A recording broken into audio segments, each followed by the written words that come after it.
Cookie week is continuing. Today I'm making a citrus thumbprint. Start off by zesting your citrus. I have 1 lemon and 1 lime. You need a tablespoon each of zest and juice from each of them.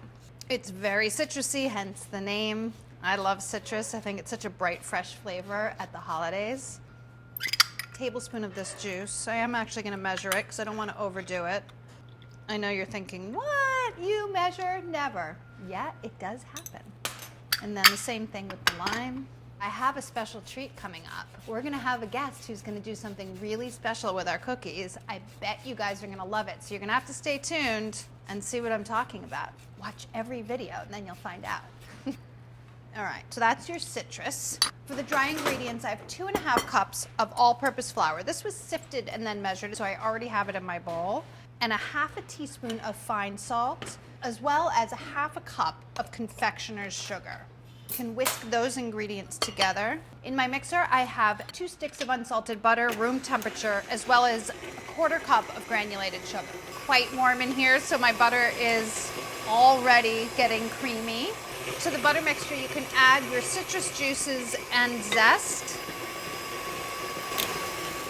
Scrape your bowl. This is basically like a shortbread cookie. I've been making a lot of shortbreads because they're so simple and adaptable. This one gets rolled into balls and baked instead of pressed into a pan and baked. Now you can add your dry ingredients. I like to take my butter out of the refrigerator a few hours ahead of time so that it's truly room temperature. It makes it so much easier. Just go ahead and add all of it. And then you want to be careful here with the flour. As I always say, don't turn it on too high unless you want to get showered in flour. Beat till it combines. Everything should come together really well. This is a pretty buttery dough, so it shouldn't be a struggle at all.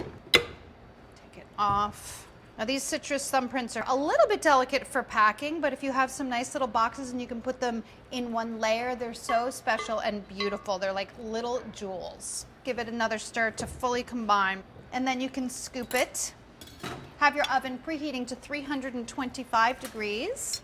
I have an ice cream scoop. If you have one that's about a tablespoon, you can use that for this. Otherwise, you can approximate. They don't need to be exactly a tablespoon. Roll them into balls and then get them onto parchment-lined baking sheets.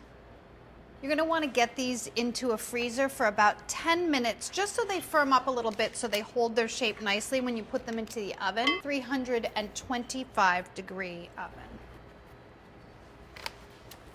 When your cookies have baked for 10 minutes, it's time to make the thumbprint. So use the bottom of a melon ball or a measuring spoon to make an indent in the cookies. This is going to hold the jam. Putting the dents in now makes it so that they'll stay a little better. If you put them in the beginning, you generally have to take them out and reform them anyway, so I like to do it halfway through the cooking.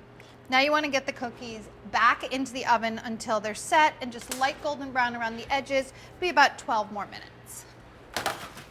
When they come out of the oven, you want to transfer them to a wire rack and let them cool for about 10 minutes. But while they're still slightly warm, you want to toss them in confectioner's sugar. Just toss your cookies. Toss your cookies. That's funny.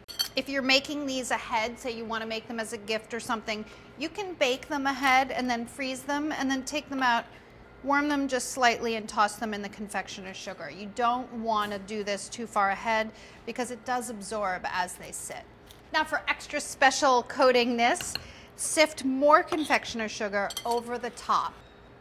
Use a small sieve for this. And now you can fill with your jam. I'm using apricot jam. You can use a marmalade. You can use lemon curd. It's such a beautiful presentation, I think. It's about 1/2 teaspoon of jam that goes into each one. And now if you want these to set a little bit, which is really nice, particularly if you're packing them, is you can put this back into the oven for about 5 minutes and the jam will just melt a tiny bit, and then when it cools down, it'll set and it'll be tacky on top instead of loose like this. But if you're serving them right away and you're not packing them up, you can just go ahead and enjoy them right away. Oh, crumbly, citrusy, so good, so special. You're gonna really love this one.